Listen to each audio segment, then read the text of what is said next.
And joining us here in the studio this morning is Bobby Ghosh. She's Deputy International Editor for Time Magazine and one of our go-to folks, especially on the region. So nice to have you in this morning.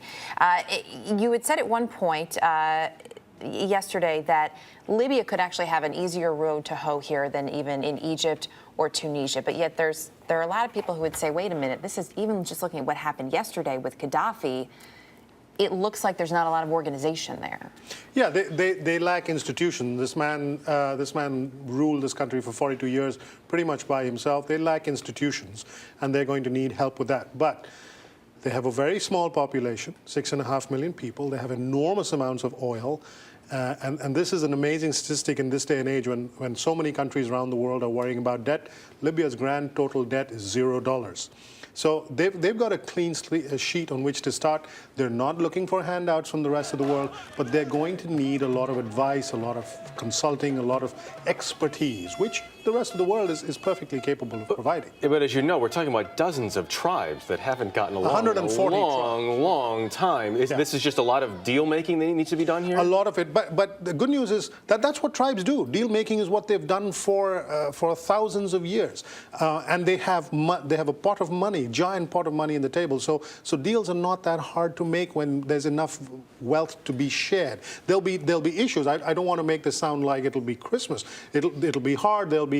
For every 2 steps forward, there'll be a step back. Some tribes will feel that they should have got a bigger share of the pot. There'll be occasional bouts of violence even. That's possible. But unlike Egypt, which is desperately poor and has a huge population, Tunisia doesn't have any oil. Libya has plenty going for it. Who comes in and helps with that?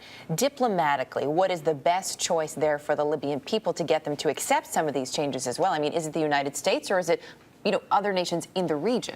I think the British and the French, who took the lead in the NATO campaign, will probably be out there first. And the French and the Italians have long-standing connections to those countries. The U.S. will obviously play a very major role. They'll expect the United Nations to be involved as well.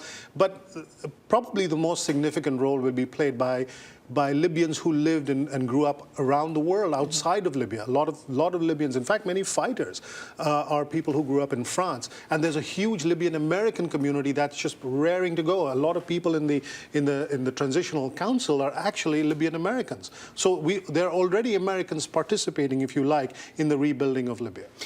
Can we talk real quickly here about Syria and Yemen? Because the Arab Spring-wise, these are two countries where the dictators remain. Yes. Will they go soon? I think with Syria... I know they're different cases, but... Yeah, I think Syria, it'll take longer. Yemen, it does look like things are coming to a boil. They have, of course, been doing so for quite a while. But across the Arab world, dictators as well as rebels will both be looking at what happened in Libya and thinking we got to strengthen our resolve. They're both thinking that, which means that that those in power are also thinking, I have to strengthen my resolve. I don't want to end up like a Gaddafi. So could this, in fact, be worse for the people specifically in Syria? It could very well be. I think Bashar Assad is looking at those pictures and saying, I don't want to be dead and bloody on a gurney somewhere. I'm going to crack down even harder on the people who are rising up against him. Where does he go? He has nowhere to go. Nobody's going to, I mean, is somebody going to take him at this point? Well, the Saudis will probably take him. The Saudis take almost anybody, but that's not where he wants to go. He thinks he has a chance, and he has it's not just one man. He has a large number of people around him who depend on him, and their survival is important to him as well. He wants to go to Syria, which means stay where he's at. Bobby Ghosh, always good to have you here.